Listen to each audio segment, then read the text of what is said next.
오늘 우리에게 주신 하나님의 말씀 보도록 하겠습니다. 오늘 우리에게 주신 하나님의 말씀은 갈라디아서 4장 1절에서 7절까지 말씀입니다. 갈라디아서 4장 1절에서 7절까지 말씀입니다.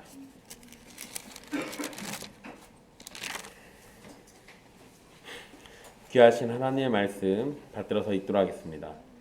내가 또 말하노니 유업을 이을 자가 모든 것의 주인이나 어렸을 동안에는 종과 다름이 없어서 그 아버지가 정한 때까지 후견인과 청지기 아래에 있나니 이와 같이 우리도 어렸을 때 이 세상의 초등학문 아래에 있어서 종노릇하였더니 때가 참에 하나님이 그 아들을 보내사 여자에게서 나게 하시고 율법 아래에 나게 하신 것은 율법 아래에 있는 자들을 속량하시고 우리로 아들의 명분을 얻게 하려 하심이라.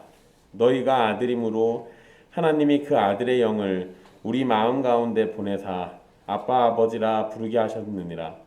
그러므로 내가 이후로는 종이 아니요 아들이니 아들이면 하나님으로 말미암아 유업을 받을 자니라.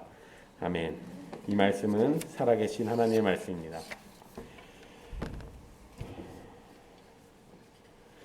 우리는 갈라디아서 3장에서 계속 반복되는 내용을 살피고 있었습니다. 성령을 받은 것은 율법의 행위가 아니고 예수 그리스도를 믿어서 된 일입니다. 결국 그리고 아브라함의 복을 받는 것도 율법의 행위가 아니라 예수 그리스도를 믿어서 된 일입니다. 그러니까 결국 구원은 믿음으로 얻는 것이지 율법의 행위가 아니라는 것이 3장에서 바울이 하고자 했던 얘기입니다. 이렇게 같은 의미가 반복되는 것은 그만큼 중요하고 실제로 사람들이 온전히 이해하지 못하고 잘못된 길로 가는 일이 계속 있기 때문에 이렇게 반복을 하고 있는 겁니다. 바울이 계속해서 같은 내용을 또 반복하는데요. 오늘 본문은 유산상속과 관련해서 일반적인 예를 말하면서 시작합니다. 그래서 우리 성경에 내가 또 말하노니 하면서 이야기를 이렇게 또 이어가는데요. 유업을 이을 자는 유산을 상속받을 사람이죠. 그러니까 유산을 상속받을 사람은 사실 모든 것의 주인이기도 합니다. 그런데 성인이 되기 전까지는 유산을 받을 수가 없죠. 그래서 왕의 아들이면 당연히 왕자고 그 다음 왕이 될 사람이에요. 그렇게 치면은 왕의 아들은 사실상 그 나라의 왕과 같은 존재입니다. 그렇지만 왕이 되기 전까지는 왕의 모든 권세를 주지 않는 것과 동일한 겁니다. 그래서 바울은 이런 상태를 1절의 표현처럼 종과 다름이 없다라고 말하고 있습니다. 그런데 이제 이 말을 사람들이 오해합니다. 종과 다를 게 없어? 아니, 왜 유산을 상속받을 사람이 왜 종과 다름 없지? 근데 좀 이상해지잖아요. 주인의 아들을 향해 가지고 사실 종이라고 부르지는 않죠. 주인의 아들에게 종이라는 표현을 사실 쓰진 않습니다. 그런데도 이 바울이 이렇게 표현하고 있는 건 종이라는 그 신분으로 이해를 하고 있는 것이 아니라 자유가 아닌 속박이라는 상태로 이해를 한 겁니다. 그러니까 아무리 상속받을 주인의 자녀라고 해도 주인이 정한 그때가 되기 전까지는 상속받은 걸 함부로 할 수가 없어요. 그래서 종이라는 표현을 쓴 거지 주인의 아들도 그냥 주인이 인정할 때까지는 종이다 이런 개념은 아닌 겁니다. 그래서 2절에 아버지가 정한 때까지는 후견인과 청지기 아래 있다라고 이렇게 표현한 겁니다. 그러니까 실제로 종과 같은 위치가 아니라 후견인과 청지기가 필요한 상태, 즉 아직은 자유롭지 않고 속박된 상태다라는 것을 이야기하는 겁니다. 이러한 개념은 율법이라는 초등교사 아래에 우리가 있었던 것과 비슷한 겁니다. 그런데 여러분 3절에 보시면 초등교사라는 말보다 더 넓은 개념인 초등학문이라는 말을 바울이 사용하고 있습니다. 이것은 유대인과 이방인 모두를 포함하기 위함으로 우리가 이해할 수 있는데요. 초등학문이라는 이 말은 그냥 문자적으로는 기초 원리라는 의미입니다. 그러니까 삶의 기본적이고 근본적인 원리나 법칙을 의미하는 건데요. 이거 그냥 문맥 속에서만 이해한다고 하면 우리가 어렸을 때 이 세상의 초등학문 아래에서 종노릇했다라는 그냥 이 문장 안에서만 이해한다고 하면 할례나 무할례 또는 유대인이나 이방인 또는 율법과 무율법을 포함하는 것으로 이해할 수 있습니다. 그러니까 여기서는 지금 율법과 유대인 할례만 포함하고 있는 게 아니에요. 초등학문이라고 훨씬 더 범위를 넓혀가지고 이방인들이 갖고 있는 것까지 다 집어넣은 겁니다. 그러니까 그래서 할례 무할례를 다 같이 언급하고 있는 겁니다. 그리고 초등학문을 더 넓게 생각해 본다면 유대인에게는 모세와 그 모세의 율법이 되겠죠. 그런데 이방인에게는 이방 종교와 사상이 될 겁니다. 여러분, 우리가 지금 갈라디아서에서 사도 바울이 율법 얘기하고 유대인들의 행위를 자꾸 얘기한다고 그래가지고 그것만 나쁜 거라고 얘기하는 게 아니에요. 사도 바울이 의도한 거는 하나님으로부터 나온 것 아닌 전부가 다 나쁜 거예요. 하나님으로부터 나오지 않은 사상은 그것이 무엇이든 다 이 초등학문에 다 매여 있는 겁니다. 그러니까 바울이 세상의 초등학문이라고 표현한 것은 모든 사람이 이 세상에 어떤 영적 세력이나 법칙 또는 가르침 아래에 있기 때문에 이런 표현을 쓰고 있는 겁니다. 게다가 초등학문을 구절에서는 약하고 천박한 초등학문이라 불러요. 즉 초등학문은 온전하지도 못하고 거룩하지도 못하는 원리라는 겁니다. 이런 원리를 통해서 하나님에게 나간다? 이거 불가능한 거죠. 그러니까 이런 원리를 통해서 하나님께 나가려고 하는 것은 오히려 하나님 앞에 죄를 짓는 겁니다. 여러분, 초등학문을 우리에게 적용해 본다면 여러 가지 말할 수 있는데요. 가장 기본적으로 우리 주변에서 만날 수 있는 미신이나 종교 행위가 여기에 해당됩니다. 미신이나 종교 행위가 여기에 해당돼요. 한국 사람은 조상에게 제사를 드리는 일을 굉장히 중요하게 여겨왔습니다. 조상을 통해서 받은 은혜를 기억하면서 감사하는 마음으로 제사를 드린다는 생각도 있고, 그런데 보통은 어떻게 생각합니까? 조상을 노엽게 하지 말아야 한다는 생각 때문에 제사를 드리거나 조상을 섬겨서 복을 받는다는 생각으로 제사를 드립니다. 그런데 여러분, 그런 생각을 잘 생각해 보세요. 그 조상이 있어야 할 자리 누구로 바꾸면 딱 맞아요? 하나님으로 바꾸면 딱 맞아요. 하나님이 있어야 할 자리에다가 하나님 치워버리고 뭘 놓은 겁니까? 조상을 거기다 채워 넣은 거예요. 조상을 거기다 집어넣은 겁니다. 하나님을 알지 못하기 때문에 조상을 신의 자리에 올려놓거나 무엇인가 신비하고 대단한 능력을 가진 것으로 생각이 되는 존재를 신으로 올려서 섬기는 것도 사실 마찬가지죠. 그래서 여러분, 세계 어딜 가나 1월 성신은 다 신적 존재입니다. 태양, 달, 별들은 다 신적 존재들이에요. 왜? 하늘에서 떨어지질 않아요. 저쪽으로 넘어가는데 그 다음날 보면 이쪽으로 또 올라오시거든요. 그분이 없으면 어떻게 돼요? 지금 우리야 전기 키면 그만이지만 옛날 사람들에게 해가 없으면 이거 하늘이 뒤집어질 일이에요. 농사고 뭐고 아무것도 못하죠. 여러분, 사실 우리 장마철에 햇빛 한 일주일, 2주일 이렇게 구름에 가려가지고 햇빛 못 보면 사람들 어떻게 됩니까? 병나요.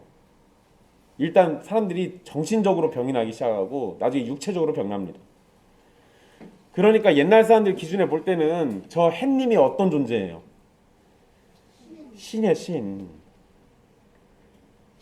잘 모르는데 뭔가 대단한 것처럼 보이니까 신으로 여기는 겁니다. 우리나라 사람들은 동네 어귀에 큰 나무나 큰 바위 있으면 또 뭘로 섬겼어요? 다 그 동네 신으로 여겼습니다. 정상이에요. 사실 지금 우리의 눈으로 보면은 미신이잖아요. 이상한 거죠. 근데 그 당시 그 사람들의 눈에 보면 그게 지극히 정상적이었던 거예요. 아들 못 낳으면 어떻게 해요? 보름달 뜰 때 어떻게 해야 돼요? 정한수 떠다 놓고 가서 열심히 정성 바쳐야 돼요. 그것만 합니까? 돌하루방 코는 다 어디로 가요? 다 떼가요. 난리가 아닙니다. 근데 여러분, 이게 우리나라에만 있는 게 아니에요. 어디든 어느 민족이든 이러한 미신적인 것들은 항상 있어 왔습니다. 여러분 사주팔자나 궁합이나 무당에게 점을 치거나 하는 것도 이 초등학문 가운데 하나라고 볼 수 있습니다. 왜 그래요? 사람들이 뭔가 불안하니까 미지의 존재에게 뭔가 의지하고 싶은 겁니다. 그러니까 이렇게 하는 거죠. 또 여러분 철학자들의 주장도 여기에 해당되고 우리 시대에는 사회학자나 경제학자의 주장들도 여기에 해당됩니다. 때로는 그들이 맞는 얘기 할 수도 있어요. 그렇지만 그게 어디를 못 벗어나요. 하나님의 진리까지 도달을 못해요. 대부분 다 그렇습니다. 그러다 보니까 그들이 뭔가 그럴싸한 얘기는 하긴 하는데 그것이 하나님과 상관없는 얘기일 때는 결국 그냥 초등학문일 뿐이에요. 그 시대에만 맞는 말이지 시대를 초월하고 지역을 초월해서 진리가 되진 않습니다. 그러면 다 초등학문으로 보시면 돼요. 그들의 가르침을 진리로 여기고 그 안에서 사람의 본성을 따라서 얻고자 하는 것을 쫓는 것, 이런 건 결국 다 초등학문 아래에서 종노릇하는 모습입니다. 여러분 근데 이런 것들이 교회 안으로 들어오기도 하죠. 그래서 그걸 진리인 하나님의 말씀보다 더 따르기도 합니다. 점쟁이처럼 예언하는 사람을 쫓아다니기도 하고요. 능력받았다는 사람들을 쫓아다니기도 하고 그 능력을 통해서 자신이 원하거나 바라는 일이 해결되기를 바라서 열심히 정성을 바치는 사람들도 있습니다. 그러면 안 됩니다. 그게 하나님의 말씀보다 앞서는 순간 그건 다 뭐가 됐든 초등학문인 걸 드러내는 거예요. 심지어 여러분 성경의 가르침을 따라 살기보다는 유명인들의 말을, 유명한 사람들의 말을 따라서 살기를 힘쓰거나 제가 신자들 중에서 유명 스님이 하는 강의 들으면서 위로받는다는 사람들도 봤습니다. 저도 그 정도는 할 수 있어요. 저한테 오시면 됩니다. 여러분 예수님 믿는다고 말하면서 삶의 방향도 예수님 믿는다라고 하면 예수님 안에서 찾고 삶의 위로도 예수님 안에서 찾는 게 지극히 당연한 건데 어떻게 예수님에서 못 찾는 걸 스님이 하는 얘기에서 찾으려고 그래요. 이게 말이 됩니까? 하나님에게서 받지 못하는 위로를 어떻게 인간 따위에게서 받으려고 그래요. 말이 안 되는 거예요. 성경으로 위로가 안 된다? 그러면 그 사람은 무엇으로도 위로가 안 됩니다. 세상의 초등학문에 빠진 사람들은 입으로는 예수님을 믿는다라고 말하면서 실제로는 삶에서 예수님이 아닌 세상 것들로 무엇인가를 얻으려고 하기도 합니다. 이게 정말로 무서운 거예요. 세상의 초등학문에 빠진 가장 기본적인 모습은 복을 받고 하는 일이 형통하고 돈을 많이 벌고 아픈 곳이 없고 건강을 바라는 것, 이런 것들이 가장 기본적인 겁니다. 물론 여러분 지금 제가 얘기하는 것들 이거 다 잘못된 거 아닙니다. 아니 사람이라면 당연히 그래요, 기본적으로. 그런데 세상적 기준에서 형통만 쫓는 것은 부족하고 잘못된 모습으로 하나님의 자녀가 아닌 세상의 것들에 종이 되게 하는 모습입니다. 우리가 하나님께 건강하길 기도할 수 있고요, 부자가 되길 기도할 수도 있어요. 그런데 세상의 것을 쫓는 초등학문의 메인 사람과 하나님의 백성의 차이가 뭐냐면 그것이 있어야만 기뻐하는 사람과 없어도 주님 때문에 기뻐하는 사람, 이렇게 둘로 갈려요. 세상의 초등학문 안에서 부를 쫓는 사람들은 반드시 부를 얻어야만 만족합니다. 하나님 안에서 부를 위해서 기도하는 사람은 부가 없어도 하나님 때문에 만족할 수 있어요. 개념이 다르죠. 개념이 달라요. 건강하기를 기도하지 말라는 거 아닙니다. 건강하기를 기도하세요. 그런데 세상의 초등학문의 메인 사람은 건강하기를 기도했는데 건강을 주지 않으면 주지 않았기 때문에 또 다른 걸 찾습니다. 그런데 하나님에게 매여 있는 사람은 건강하길 기도했는데 건강을 주시지 않는다면 내 은혜가 내게 족하다라고 하면서 만족합니다. 내가 어디에 매여 있는가 스스로를 돌아보십시오. 그런데 여러분 사실 은혜를 받지 않은 모든 사람은 세상의 초등학문에 다 빠져 사는 것이 일반적인 모습입니다. 이게 정상이에요. 이게 타락한 인간에게는 정상적인 겁니다. 그 안에서 벗어날 수 있는 사람 아무도 없습니다. 오로지 하나님의 은혜로 눈과 귀와 마음이 열려서 하나님의 말씀이 들리고 믿어지는 사람만이 세상의 초등학문에서 벗어날 수 있어요. 그게 아니면 그 세상의 초등학문에 그냥 갇혀 지낼 수밖에 없습니다. 바울은 이렇게 우리가 모든 초등학문 아래 종노릇하고 있음을 말하고 난 다음에 예수님께서 오신 일에 관해서 설명합니다. 그러니까 여러분 지금 상황을 잘 보세요. 바울이 1절에서 3절까지는 초등학문 아래 매여 있는 미성년자의 때를 말했습니다. 그게 일반적인 보통의 사람들이에요. 그런데 4절 이후로는 유업을 이룰 수 있는 때를 설명합니다. 그리고 이것은 바로 예수 그리스도께서 오신 일과 관련되어 있는 거예요. 4절에 보시면 때가 참에라는 표현이 나옵니다. 하나님께서 정한 시간이 충만해졌을 때, 이때를 의미하는 건데요. 이것은 하나님의 구원의 약속이 실현되는 바로 그때를 가리킵니다. 때가 충만하게 되어서 하나님이 정하신 일을 진행하는 것은 구약성경에서도 자주 찾아볼 수 있는 내용인데요. 특히 오늘 말씀과 연관해 가지고 비슷한 사건도 있습니다. 창세기 마지막 부분에서 야곱의 자녀들은 요셉을 따라서 애굽 땅에서 정착하면서 살게 됩니다. 그런데 시간이 흐르자 이스라엘 백성들이 어떻게 됩니까? 애굽에서 노예가 돼요. 원래 처음 들어갈 때는 자유인으로 들어갔었습니다. 그런데 시간이 지나니까 어느 순간에 애굽의 노예가 되어버렸습니다.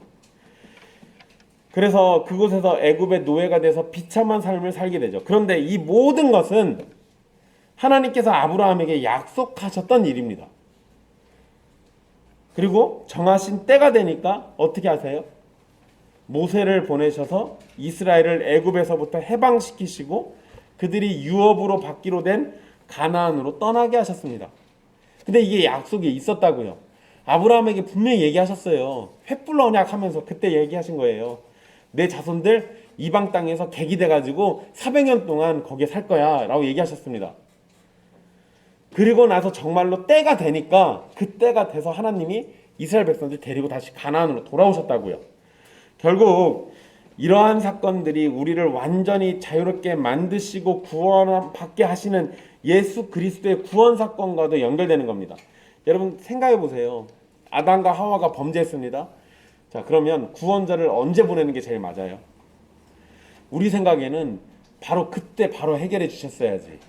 이건 사람들의 생각입니다. 사람들의 생각이에요. 그러면 여러분 만약에 우리 상상을 해봅시다. 사실 성경으로 상상하는 건 좀 위험하긴 한데 그냥 상상 한번 해볼게요. 아담과 하와가 범죄했을 때 그때 즉시 예수님 보내셔가지고 구원해 주셨다. 그 이후에는 어떻게 할까요? 하나님에 대한 감사나 하나님이 우리를 위해서 하신 일의 영광이나 이런 게 어떻게 드러납니까? 아니요. 바로 그때 그 즉시 그랬으면 별 영광이고 뭐가 없다니까요. 하나님의 의도가 있으신 거예요. 사실 우리는 그걸 다 이해를 못하는 것 뿐입니다. 왜 아담과 하와가 범죄하고 난 다음에 수천 년인지 수만 년인지 오랜 시간이 지나고 난 다음에서야 왜 예수님을 보내셨는지 우리가 그걸 어떻게 알아요? 그런데 성경이 그걸 한 가지로 얘기한다고요. 때가 참해. 하나님이 정하신 때가 되니까 그때서 일이 이렇게 이루어진다고요. 그런데 여러분 시간이 지나고 나면 우리는 그걸 이해합니다. 시간이 한참 지나고 난 다음에 오랜 시간 떨어져 나서 보니까 이해가 돼요. 그러지 않고 그 당시에는 이게 이해가 잘 안 되는 겁니다. 어쨌든 때가 충만하게 되자 하나님께서는 그 아들을 보내셨습니다. 여기에서 하나님이 보내셨다라는 표현을 생각해 보면요. 여러분 이거 재미난 표현이에요. 때가 참에 하나님이 그 아들을 출생시키셨다고 아니고 보내셨다예요. 그 말은 예수님께서 미리 존재하셨다라는 얘기입니다. 원래 계셨다라는 얘기죠. 그리고 여자에게서 나게 하셨다? 이건 또 뭔 소리예요? 예수님이 사람이란 얘기예요. 인성을 가지신 분이란 걸 얘기하죠. 그럼 여러분 보세요. 미리 존재했다라는 건 뭡니까? 신적 존재, 하나님이란 얘기고. 여자에게서 나게 하셨다는 건 인성, 사람이란 얘기예요. 그러니까 짧은 말씀인데 이 안에는 예수 그리스도의 인성과 신성이 모두 표현되어 있습니다. 그런데 바울은 그 예수님을 뭐라고 얘기하냐면 율법 아래에 나게 하신 것은 이라고 표현합니다. 그 4절 마지막 부분이 나오죠. 율법 아래에 나게 하신 것은. 이렇게 표현하면서 예수님이 온전하신 사람으로 어디에 사셨다? 율법 아래에 사셨다. 율법 아래에 사셨다. 이 말씀에 대해서 칼빈이 갈라디아서 주석에 이렇게 써놨습니다. 칼빈 주석에 나온 내용대로 읽어드릴게요. 그리스도께서 우리에게 해방을 주시려고 친히 율법 준수의 책임을 지신 것이다. 그렇지 않으면 그가 율법의 멍에에 순복한 것은 헛된 것이다. 칼빈도 뭐라고 이해하고 있어요? 예수님이 율법 아래에 나신 것은 율법을 준수하셔서 원래 율법을 지켜야만 했던 그 책임을 다 이루시려고 오신 거구나 라고 이해한 겁니다. 사절에서 예수님이 율법 아래에 나셨다라고 말한 다음에 그 이유를 5절에서 또 설명합니다. 예수님께서 율법 아래에 있는 자들을 속량하셨대요. 그 5절의 표현이죠. 율법 아래에 있는 자들을 속량하시고 우리로 아들의 명분을 얻게 하려 하심이라. 이게 4절의 이유예요. 예수님께서 율법 아래에 있는 자들을 구원하셨다는 얘기입니다. 그리고 우리가 아들의 명분을 얻게 하셨어요. 여기에서 아들의 명분이라는 말은 양자됨을 의미합니다. 양자됨. 근데 여러분 우리는 보통 양자 이러면 뭔 생각해요? 여러분 입양, 이거 입양이란 얘기잖아요. 입양한다고. 입양 그러면 여러분 어떻게 생각하십니까? 여러분 제가 혜진이가 셋째 안 낳아준다고 그래가지고 입양을 심각하게 고민해봤습니다. 근데 사실 자신이 없어요. 전 제 자식도 잘 못 키우는데 그래서 입양은 포기했습니다. 근데 여러분 입양할 때 우리나라 사람들이 제일 먼저 조건으로 다는 게 뭔지 아십니까? 아주 어린아이, 인지 능력이 없는 상태, 그때 수준을 얘기해요. 그러니까 우리는 갓난아이를 보통 데려오거든요. 우리만 그런 거 아닙니다. 다른 나라들도 요새는 입양 이러면 보통 다 갓난아이나 아주 어린아이를 입양하는 게 일반적이죠. 그런데 여러분 바울이 살던 당시 1세기에는요 입양 이러면 어린아이가 아니라 성인을 데려왔습니다. 다 큰 어른을 데려왔어요. 그러니까 개념이 좀 달라요. 우리가 입양하는 것과 이 당시 입양이 좀 다릅니다. 근데 여러분 사실 상황을 생각하시면 이해가 쉽습니다. 만약에 여러분 일제강점기나 아니면은 조선시대에 여러분들이 입양한다 그러면 갓난아기를 데려오는 게 불안하지 않겠어요? 진짜 잘 먹고 잘 사는 집 아닌 이상 애기 데려와가지고 언제 어떻게 죽을지도 모르는데 얘 데려와가지고 죽어버리면 어떡해요? 그러니까 그런 시절에는 입양을 한다 그러면 어느 정도 장성해서 이제 쉽게 죽지 않을 때쯤 되면 데려오겠죠. 그러니까 1세기의 입양도 그렇게 이해하시면 됩니다. 그 당시의 입양도 어느 정도 장성해가지고 이 아이의 성품이 어떤지, 인성은 어떠고 삶의 방식은 어떤지 충분히 볼 수 있을 때 그때 데려옵니다. 그게 입양이에요. 그러니까 예수님이 율법 아래에 나셔서 율법 아래에 있는 자들을 속량하셨다라고 이야기할 때 이 속량하셨다라는 표현이 3장 13절에도 사용됐었거든요. 근데 그때 3장 13절에서는 율법의 저주에서 우리를 속량하셨다라고 번역되어 있습니다. 그리고 4장 5절에서 율법 아래에 있는 자들을 속량하셨다라는 표현도 마찬가지로 예수님께서 율법 아래에 나타나셔서 율법의 저주 아래에 있는 우리를 구원하셨다는 의미예요. 그러니까 여기서 우리가 아들 되게 하셨다, 우리로 아들의 명분을 얻게 하셨다, 이 말은 그 앞에 속량하시고라는 이 구원하셨다라는 말과 연결해가지고 이해가 되는 겁니다. 연결해서 이해가 돼요. 근데 여러분 제가 갑자기 왜 이 입양 얘기를, 사도 바울이 왜 여기서 갑자기 입양 얘기를 했는가를 잘 생각해 보세요.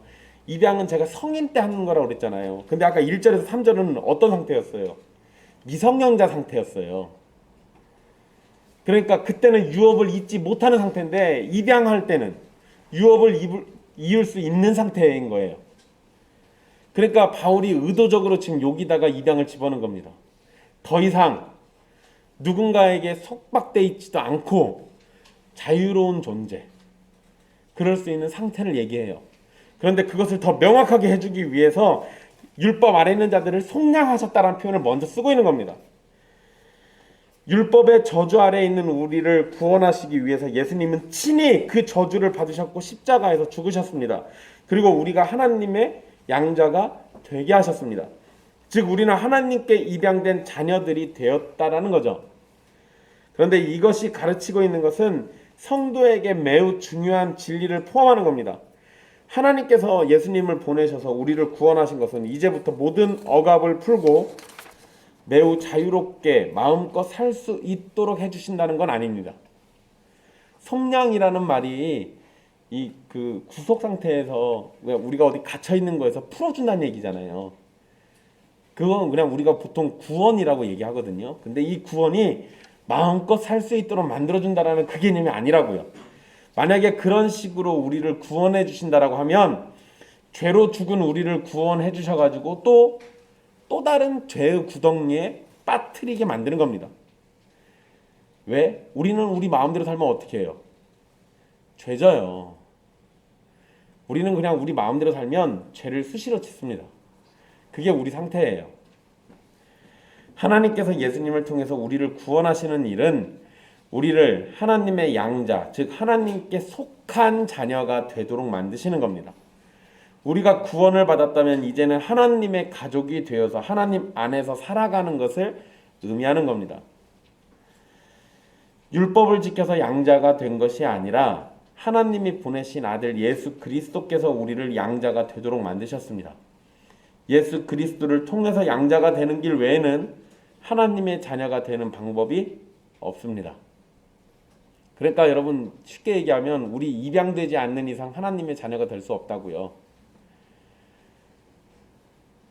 우리가 하나님께 입양되지 않는 이상 하나님의 자녀가 될 수 있는 방법이 아무것도 없어요. 결국 우리가 하나님의 가족이 되는 건 순전히 하나님의 은혜로 된 일이, 그리스도의 순종으로 된 일이고 성령님이 사랑해 주셔서 되는 일이에요. 예수 그리스도께서 이루시고 얻으신 의로움 때문에 가능하다는 겁니다. 그러면 율법 지켜서 우리가 의로움을 얻는다는 얘기는 여기에 개입될 구멍이 단 하나도 없어요. 다 누가 한 거예요? 예수 그리스도가 하신 거라고요. 5절에서 바울은 예수님으로 인해서 우리가 아들의 명분을 얻는다라고 말했는데 6절에서는 아들의 명분을 얻은 사람들을 뭐라 부릅니까? 너희라고 부릅니다. 너희. 즉 예수님을 통해서 하나님의 자녀가 된 사람들 안에는 너희라고 불리는 갈라디아 교인들도 있다는 겁니다. 바울이 강력하게 말하는 하나님의 아들이 되었다는 증거는 어디에서 얻을 수 있을까요? 그 6절에 그 증거가 아들의 영이라고 표현한 성령님을 통해서 나타난다라고 언급하고 있습니다. 그러니까 하나님의 자녀가 되었다라는 증거는 성령님께서 마음 가운데 임하셔서 하나님을 아버지라고 부르게 하시는 것에서 나타나는 겁니다. 하나님 아버지라고 부르게 하시는 것에서 나타나요. 여기에서 바울이 아빠 아버지라고 표현했습니다. 이게 지금 우리 성경에 아빠 아버지라고 되어 있는데요. 여러분 거기 그냥 연필로 살짝 그서 놓으세요. 옛날 성경에는 아바 아버지라고 해놨거든요. 그거를 지금 개정하면서 우리 성경에는 아빠라고 이렇게 번역해놨는데요. 옛날 성경이 아바라고 쓴 그 아바는 이 아람어 아바예요. 그거를 그냥 아바라고 썼는데 그거를 우리 성경에서 아빠라고 번역해놨습니다. 이게 왜 이러냐면 이해를 해주세요. 한동안 신학자들이 이 아바라는 말이 아빠라는 뜻이다라고 이해하고 그렇게 썼습니다. 그래서 목사들도 다 그런 줄 알았어요. 근데 연구를 더 해보니까 그게 아니라 아바라는 말은 그냥 아버지란 뜻이에요. 그리고 그 뒤에 우리 성경에 아빠 아버지 해서 뒤에 또 아버지가 나오잖아요. 이거는 헬라어로 파테르입니다. 그러니까 여기에요 아람어하고 헬라어를 두 개를 동시에 썼어요. 바울이 의도가 있는 겁니다. 여기에서 여러분 일단 그 아빠라고 번역되어 있는 거, 그 아바라는 표현은 아이가 아버지를 부르는 호칭입니다. 기본적인 호칭이에요. 그런데 자녀가 아버지를 친숙하게 부르는 표현이에요. 깊은 소속감과 아버지의 돌보심을 신뢰한다라는 의미가 담겨져 있습니다. 그러다 보니까 학자들이 그럼 아빠라고 번역하면 되겠네 해가지고 아빠라고 번역한 거예요. 그런데 여러분, 그런 의미가 있다고 해서 아빠라고 번역하면 사실 좀 문제가 있습니다.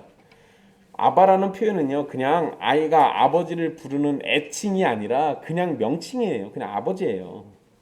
그러니까 그냥 그렇게 번역하고 싶었으면 아버지라고 번역하는 게 맞죠.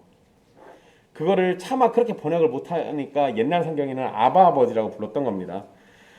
그러니까 그냥 아버지라는 의미로 이해하시면 되고요. 그 속에는 친밀함과 깊은 소속감, 그리고 아버지의 사랑에 대한 신뢰가 담겨져 있습니다. 사실 여러분, 아빠라고 부르든 아버지라고 부르든 자녀가 아버지를 부를 때는 누구도 뗄 수 없는 친밀감과 소속감이 담겨져 있습니다. 그게 정상이에요. 그게 정상입니다. 물론 여러분, 왜곡되면 아버지라는 명칭이 분노의 대상으로 쓰이기도 하겠죠. 그건 왜곡된 걸 얘기하는 거고, 하나님과 우리의 관계에서 우리가 아바 아버지라고 부르는 건 굉장히 뗄 수 없는 친밀한 속속감을 얘기하는 거예요. 그러니까 같은 단어인데 아람어 아빠하고 헬라어 파테르를 동시에 써가지고 아버지라는 같은 단어를 또 반복한 건 이유가 뭐겠습니까? 우리가 하나님을 아버지라고 부를 수 있다라는 것 자체를 강조하고 싶었던 거예요. 하나님이 성도의 아버지 되신다라는 걸 강조하고, 성도는 그렇게 하나님을 아버지라고 부를 수 있음을 강조하고 싶었던 겁니다. 그러니까 바울이 이렇게 했던 거예요. 이렇게 하나님을 아버지라고 부를 수 있는 건요, 성령님께서 우리 안에서 그렇게 부를 수 있도록 은혜를 베푸시기 때문에 가능한 겁니다. 아무나 하나님을 아버지라 부르는 거 아니에요. 물론 여러분, 그냥 지나가던 사람도 하나님한테 아버지라고 할 수 있어요. 말은 그렇게 할 수 있습니다. 문제는 뭐예요? 우리 입에서 나오는 말이 아니라 마음의 중심이 정말 하나님을 아버지로 여기느냐 그렇지 않느냐예요. 그러잖아요.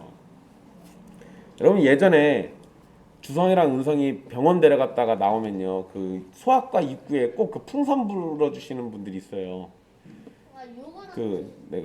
그쵸. 요구르트 아줌마도 옆에 계시고요. 그 풍선 불어주시는 분들은 꼭 학습지를 팝니다. 그분들이 저를 뭐라고 부를까요? 아버님 그래요. 나는 당신 같은 사람들을 낳은 적이 없어요. 그냥 입술로는 누구든지 아버지라고 부르고 아버님이라고 부를 수 있습니다. 문제는 정말로 우리가 그런 관계냐는 거예요. 그거 생각해 보십시오. 이 얘기는 뭐냐면, 여러분들도 누구나 다 하나님을 아버지라 부를 수 있지만 여러분들이 정말로 하나님과 그런 관계냐는 겁니다. 그런데 여러분, 이렇게 얘기하면 이제 우리 막 머릿속에 오만 가지 생각 다 들어갑니다. 내 행실, 내 모습, 내 믿음, 내 삶. 하나님하고 아버지 관계가 아닌 것 같아. 근데 여러분, 이렇게 생각하는 순간 우리가 뭐가 된 거예요? 유대인이 된 겁니다. 내가 하나님을 아버지라 부를 수 있는 이유가 어디에 있어요? 예수 그리스도 때문에 내가 양자가 됐잖아요. 그럼 내 행실 보지 말고 뭘부터 봐야 돼요? 예수 그리스도를 봤어야죠. 나는 예수님 때문에 그런 관계라는 것을 이해해야 돼요. 그거를 내가 믿음으로 받아들이는 겁니다. 그렇게 또 믿을 수 있게 해주시는 분이 누구라고요? 성령님이라고요. 성령님이 그러신다고요. 그러니까 성령님이 아니고서는 예수님을 주라 시인도 못하고, 성령님이 아니고서는 하나님을 아바 아버지라고도 부를 수가 없는 겁니다. 성령님께서 성도로 하여금 하나님과 매우 친숙한 관계가 되게 하시고, 하나님께 속해서 하나님의 돌보심과 사랑을 받는다는 것을 분명하게 깨닫도록 만들어 주실 겁니다. 그래서 우리는 하나님을 매우 친숙하게 아바 아버지라고 부르면서 믿음의 고백을 할 수 있게 되는 겁니다. 이것이 하나님의 자녀라는 사실을 확증하는 거예요. 이게 확증하는 거라고요.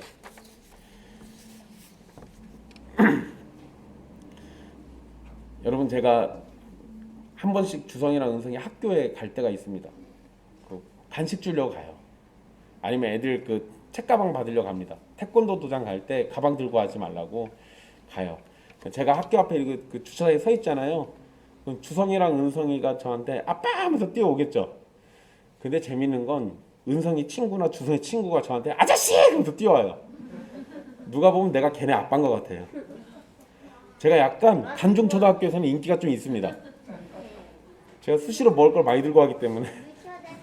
근데 여러분, 제가 아무리 그 아이들이 저를 그렇게 친근감 있게 대한다 하더라도요, 제가 사랑 담긴 말로 얘들아 하면서 그렇게 걔네들을 오면 안아주기라도 하지만 그런다고 해서 제 아들처럼 하진 않습니다.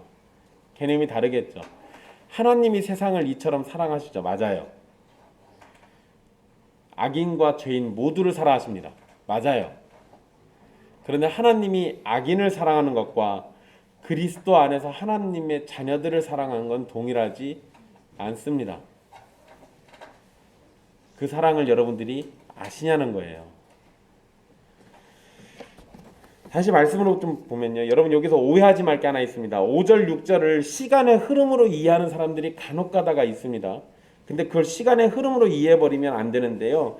이 부분을 시간의 흐름으로 이해한다라고 해버리면 우리가 예수님으로 인해서 구원을 받고 하나님의 양자가 되고 난 다음에 성령님이 우리 마음에 임재하시는 겁니다. 왜냐하면 5절에 양자되는 얘기가 먼저 나와 있고 6절에 성령님이 우리 마음 가운데 오신다라는 표현이 나와요. 그러니까 이렇게 되면 순서대로 해버리면 성령님이 나중에 오신 거죠. 근데 이게 아니라 누구도 성령이 아니고선 예수를 주라 시인할 수 없다라고 성경이 말하고 있으니까 성령님이 먼저 임재하신 거고, 그리고 우리가 예수를 주라고 고백하면서 믿음을 갖게 되고, 그러한 일들 때문에 결국 하나님을 아버지라고 부를 수 있게 되는 겁니다. 근데 여기서 바울이 요 성령 얘기를 뒤에다가 써놓은 건 의도가 있겠죠. 그게 뭐냐면 우리가 하나님의 자녀가 되었다라는 증거가 율법이 아니라 성령님을 통해서 나타난다라는 것을 강조하려고 했던 겁니다. 성령님을 통해서 나타난다. 그러니까 율법으로 우리가 하나님의 자녀가 된다라는 증거는 사도 바울이 입도 뻥끗 안 해요. 그런 얘기는 없으니까. 그리고 3장에서도 여러분 3장 초반에 기억나실 겁니다. 성령을 받은 것은 믿음으로 된 일이다. 그 얘기 쭉 했었어요. 그게 2절부터 쭉 나왔던 얘기입니다. 그러니까 율법이 아닌 믿음으로 된 것을 계속 강조하고 있는 이야기, 이게 바울이 의도한 바입니다. 바울은 일단 여기서 결론도 내리는데요. 예수님으로 인해서 구원을 받았고 성령님께서 우리 마음 가운데서 하나님의 자녀라는 증거로 하나님을 아버지라고 부르게 하셨으니 율법의 메인 종이 아니라 하나님의 자녀이고 하나님으로 말미암아 유업을 상속받는 상속자가 되었다라는 겁니다. 그래서 그걸 7절에 유업을 받을 자다라고 언급하고 있는 거예요. 그런데 여러분 이전에 아브라함의 유업을 누가 받냐라는 얘기가 언급됐었습니다. 유대인들은 누구라고 하겠어요? 율법 지키는 우리라고 얘기하겠죠. 사도 바울은 누구라고 얘기합니까? 예수 그리스도 안에서 성령님으로 하나님을 아버지라고 부를 수 있는 바로 너희가 유업을 이룰 자다라고 얘기하고 있어요. 율법을 지켜서가 아니라는 겁니다. 처음 어릴 때는 종과 다를 것이 없다고 했지만 예수 그리스도를 통해서 구원을 받은 성도는 더는 종이 아니라 하나님의 아들로 유업을 받는 상태가 된 겁니다. 하나님께서 일하시는 데 있어서 정하신 때와 방법이 있습니다. 그때 하나님이 정하신 때와 방법 안에서는 때로는 우리가 종처럼 살 수도 있고요. 아들처럼 유산을 받을 자처럼 그렇게 될 때도 있어요.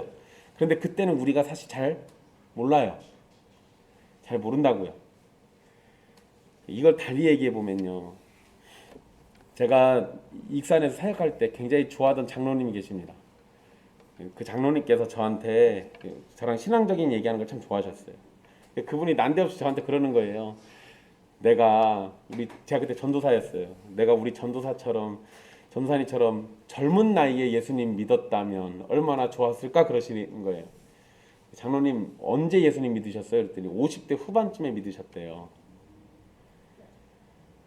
그러니까 그 전 세월을 허송 세월을 보냈다는 거예요. 제가 이렇게 답해드렸습니다. 그 허송 세월을 보낸 것만 같은 그때도 하나님이 일하셔서 바로 그때 하나님을 믿게 만들어 주셨고 지금 이 자리에 서게 하셨으니까 이것도 복된 일입니다. 그걸 누가 알겠어요? 그 얘기는 여러분들이 믿음이 더 장성해야 하는데, 성장해야 하는데 그렇지 못한다? 대부분 여러분들의 부족함 때문에 그런 겁니다. 그런데 정하신 때가 되면 감당하지 못할 정도로 하나님이 여러분들에게 은혜 주셔서 자라나게 해주시기도 해요. 여러분 주변의 가족들 중에 믿음 없는 사람들이 있을 겁니다. 아무리 얘기해도 하나님 믿지 않는 사람들이 있어요. 만약에 하나님이 택하신 백성이면 정하신 때가 되면 그럼 올 거예요. 그때를 위해서 늦추지 말고 계속 끊임없이 기도하고 말씀드리고 계속해서 복음을 전하는 거예요. 정하신 때가 언제인지 우리 모르니까. 네, 여러분, 하나님이 일하시는 이때 우리의 지혜를 초월합니다. 그러니까 우리는 이해도 잘 안 되고 마음으로 받아들여지지도 사실 잘 않습니다. 왜냐하면 그 하나님이 어떤 일을 하실 때 보면은 그 중간중간에 우리에게는 어마어마한 일들이 막 벌어지거든요. 여러분, 예수님이 이 땅에 오실 때 이야기 좀 해볼게요. 당시에 지중해를 중심으로 대부분이 헬라 문화로 통일되어 있었습니다. 그러니까 이스라엘도 그랬고요. 그 위로 쭉 올라서 뭐 안디옥이라든지 이탈리아라고 우리가 부르는 곳 있잖아요. 로마라든지 이게 다 헬라 문화권이었다고요. 헬라 문화권. 게다가 그 헬라 문화권으로 통일되어 있다 보니까 언어하고 사상도 사실 크게 어렵지 않았습니다. 여러분, 사실 사람들이 어디 다닐 때 제일 힘든 게 뭐예요? 말이에요, 말. 근데 말이 헬라어로 통일되어 있다 보니까 어디를 가든 헬라어만 할 줄 알면 다 말이 통해요. 말을 안다라는 얘기는 그 말을 쓰고 있는 사람들의 사상도 어느 정도 통한다라는 겁니다. 그러니까 예수님이 활동할 당시에는 이미 헬라 문화로 통일되어 있기 때문에 굉장히 복음을 전하기에 좋은 환경이었어요. 게다가 로마 제국이 전쟁한답시고 도로를 열심히 깔아놨습니다. 게다가 또 관리도 열심히 해야 하니까 도로 정비를 더 열심히 했어요. 그러는 통에 유럽으로든 그 당시 소아시아든 어디로 가든 도로가 다 깔려 있어가지고 쉽게 다닐 수 있었습니다. 이런 점들을 놓고 보면 예수님이 오셔서 활동하기에 아주 좋은 환경이었고, 그 후에 사도와 제자들이 지중해를 중심으로 유럽이나 아프리카 지역으로 복음을 전파하기에도 아주 좋은 환경이었습니다. 그런데 여러분, 세부적으로 보면 어떨까 생각해 보셨어요? 세밀하게 보세요. 세밀하게. 이스라엘은 로마의 지배를 받았죠. 헬라 문화로 통일되려면 헬라 문화를 쓰고 있는 나라가 그 일대를 다 지배했어야 돼요. 그러면 전쟁이 있었을 것이고 지배하면서 사랑으로 돌봤겠습니까? 아니요. 착취와 억압이 있었겠죠. 그러니까 세부적으로 놓고 보면, 유대인의 개인의 삶으로만 놓고 보면 어려움 속에서 고난이 있었고 괴로움이 있었습니다. 그걸 견디면서 살아야만 했어요. 그런데 여러분, 하나님이 복음을 전파하는 일로만 놓고 보면 그 당시 환경은 너무나도 좋은 환경이었다니까요. 근데 그게 개개인의 환경 속으로 보면 너무 힘들었다니까요. 만약에 우리가 살아가는 삶을 집중해서만 본다면 하나님께서 일하시는 방법과 정하신 때는 절대 보이지 않습니다. 나만 집중해서 보니까 안 보인다고요. 하나님이 일하시는 게 전혀 안 보인다고요. 그러나 하나님의 나라와 영광이라는 큰 테두리에서 본다면 우리가 겪는 고난까지도 하나님의 나라를 위한 도구와 통로가 될 겁니다. 그렇다고 어떤 일이나 우리의 인생에 있어서 하나님의 정하신 때가 언제인지 뭐 이런 거를 막 생각해보고 이렇게 하는 거 사실 별 유익도 안 돼요. 사람들이 제가 지금 방금 여러분들의 삶만 집중해서 보면 큰 게 안 보인다고 말씀드렸잖아요. 또 이렇게 얘기하면 또 그러면 큰 것만 봐야지 하면서 넓게만 자꾸 보려고 하는데 그러지도 마시라는 겁니다. 왜냐하면 우리는 우리 시대에 갇혀 있기 때문에요. 아무리 넓게 보려고 해도 내 시대밖에 못 봐요. 내가 가지고 있는 편견으로밖에 세상을 못 본다는 겁니다. 그러니까 굳이 하나님의 큰 뜻을 내가 알려고 아무리 애써봐야 어차피 이해 못해요. 설령 여러분들이 온 우주를 다 이해한다고 해도 하나님이 정하신 때에 대한 어떠한 이해도 가질 수 없을 겁니다. 왜? 하나님의 뜻은 감춰져 있어요. 그것이 실현될 때만 드러나는 겁니다. 그리고 거기에 관심을 안 두셔도 되는 건 선하신 하나님께서 완전하신 지혜로운 가운데 하신 일이기 때문에 오류나 부족함이 있을 수 없어요. 그러니까 관심 안 두셔도 된다는 겁니다. 하나님의 정하신 때와 방법은 언제나 최고와 최선의 결정이 되는 겁니다. 단지 그 하나님의 계획 안에 살아가는 우리가 우리 현실에 집착해서 보니까 힘든 것 뿐이에요. 그런데 그 힘듦이 최후의 날에는 어떻게 쓰임 받습니까? 다 하나님의 영광을 찬양하는 그 내용들로 다 바뀌게 되는 거예요. 그러니까 이러한 믿음의 고백을 가지고 오늘 본문을 살펴본다면요, 하나님께서 정한 때가 되자 하나님의 아들을 여자에게서 나게 하셨고 율법 아래 나게 하셔서 율법 아래에 있는 우리를 구원하셨고 우리가 하나님의 양자가 되도록 해주신 겁니다. 2000년 전에 일어난 십자가 사건의 구원이 오늘날도 정하신 때가 되었을 때 우리에게 구원의 길이 되고 정하신 방법과 때를 따라서 우리의 삶을 인도하고 계시는 겁니다.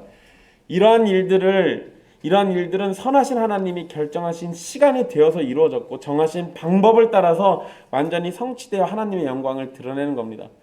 그러니까 그것이 무엇이냐를 논하지 마시고 하나님이 선하시다라는 믿음의 고백 가운데 주님의 다스리심 속에서 내가 살고 있다라고 인정하시면 돼요. 그러면서 충성스럽게 주님이 요구하시는 대로만 살면 되는 겁니다. 이와 마찬가지로 우리의 삶의 가장 작은 부분에서도 하나님이 정하신 때와 방법이 따른 계획이 분명히 있습니다. 하나님의 나라만 계획이 있는 게 아니라 여러분들의 삶의 치밀한 부분까지도 다 계획이 있다고요. 삶에 있어서 아주 작은 일로부터 큰 일까지 우리는 기쁨과 행복과 고난과 슬픔을 경험하게 됩니다. 어려운 일을 마주하거나 건강이 심히 나빠지기도 하는데 이런 일들이 하나님의 정하신 때와 방법을 따른 선하신 계획이라면 결국에는 최고의 선으로 드러나게 될 겁니다. 단지 그 순간을 사는 우리가 좀 힘든 거예요. 그런데 그 순간을 넘어서서 이겨내시라는 겁니다. 하나님이 선하시니까. 또 하나님을 우리가 뭐라고 부른다고요? 아바 아버지라고 부른다고요. 그러니까